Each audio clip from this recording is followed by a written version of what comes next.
Students, आज का हमारा टॉपिक है conversion from decimal to octal system. क्या हमने डेसिमल सिस्टम को जो नंबर हमारा गिवन होगा डेसिमल में उसको ऑक्टल में कैसे कन्वर्ट करना है, बेस 8 में। जो हमारा डेसिमल होता है उसकी बेस 10 होती है और ऑक्टल सिस्टम की बेस क्या होती है, हमारे पास 8 होती है। तो हमारे पास क्वेश्चन बिल्कुल सिंपल सा है। पहले convert 824 into an equivalent number with base 8।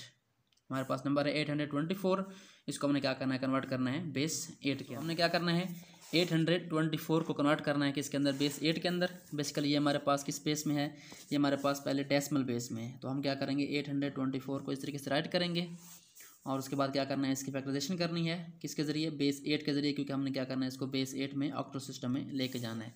तो क्या करेंगे, सबसे पहले आपने क्या करना है, 8 लिखना है यहाँ पे। उसके बाद 8 वाला टेबल 8 पे कितनी बार जाएगा वो आपने लिखना है। 8 1 इज़ 8 होता है तो यहाँ पे 1 आ जाएगा। उसके बाद 8 वाला टेबल 2 पे नहीं जाता तो 8 0 0 और 2 को मिलाएंगे 4 के साथ, तो ये बनेगा हमारे पास 8 3 24। पीछे रिमाइंडर क्या आएगा, हमारे पास 0 आएगा। तो ये हमारे पास फर्स्ट स्टेप हो गया। उसके बाद अगेन 8 वाला टेबल लेके जाना है 10 पे, तो 8 1 इज़ 8, 2 बचेगा। 2 को मिलाएं आप 3 के साथ बनेगा 23। तो 23 पे 8 वाला टेबल कितनी बार जाता है, 8 3 24 बनता है, तो 8 2 16 बनता है। तो 23 में से आप जब क्या निकालेंगे, 8 2 16 निकालेंगे तो हमारे पास क्या बचेगा, पीछे 7 बच जाएगा।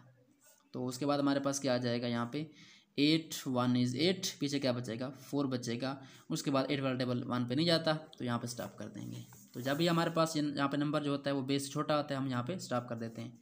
तो इसको अब राइट करना है हमने कि इस फॉर्म में, बेस 8 के फॉर्म में। तो क्या करेंगे, सबसे पहले आपने लिखना है वो नंबर जो डेसिमल में गिवन था, 824 इज़ इक्वल टू, उसके बाद आपने ब्रैकेट लगानी है, स्मॉल ब्रैकेट राउंड, और उसके बाद जो हमारा रिवर्स प्रोसेस है आपने ऐसे लिखना है इसको, इस तरीके से, इस फॉर्म में ऊपर नीचे से ऊपर।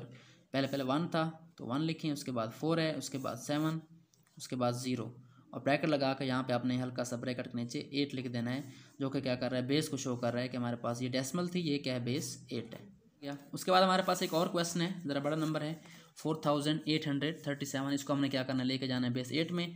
तो आप क्या करें, नंबर लिखें 4837 और यहाँ पे 8 का टेबल स्टार्ट करें।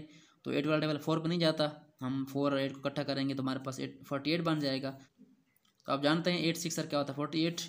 उसके बाद 8 वाला टेबल 3 पे नहीं जाता, 8 0 0, तो यह बनेगा हमारे पास 37। तो 8 वाला टेबल 37 पे कितनी बार जाता है, 8 4 क्या होता है, 32 होता है, और 8 5 40 होता है, तो हम इसको 4 बार ले जाएंगे। तो 8 4 32, पीछे हमारे पास रिमाइंडर क्या आएगा, 5 आ जाएगा। ये हमारे पास 5 आ गया रिमाइंडर। तो उसके बाद अगेन लाइन लगाएंगे और फिर 8 लिखेंगे यहाँ पे, और 8 वाला टेबल 6 पे जाता नहीं है तो मिलाएंगे 2 डिजिट्स को, 60 बन जाएगा। और हमारे पास क्या होता है, 8 7 क्या होता है, 56 होता है, पीछे बचेगा हमारे पास 4।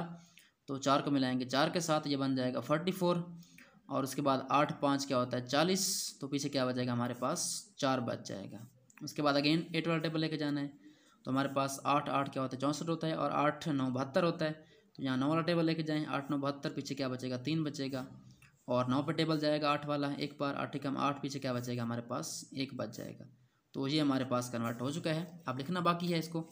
तो आप क्या करें, पहले लिखें हमारे पास जो डेसिमल में नंबर है वो कौन सा है, 4837 इज़ इक्वल टू, इसको लिख लें आप रिवर्स फॉर्म में, यहाँ से लेकर यहाँ तक जिस तरह पहले किया था। तो पहले हमारे पास 1 आएगा ब्रैकेट के अंदर, फिर 1 1 1, उसके बाद 3 है, उसके बाद 4 है, और उसके बाद 5 है।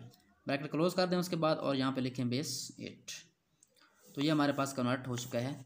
तो स्टूडेंट्स, आपको ये टॉपिक समझ आ गया होगा कि कैसे हमने कन्वर्ट करना है डेसिमल नंबर सिस्टम को बेस 8 सिस्टम में। तो हमने 2 एग्जांपल्स किए हैं, बहुत आसान है, आप इसको समझ लें और इनकी प्रैक्टिस करें ताकि आपको ये क्लियर हो जाए आगे दोबारा।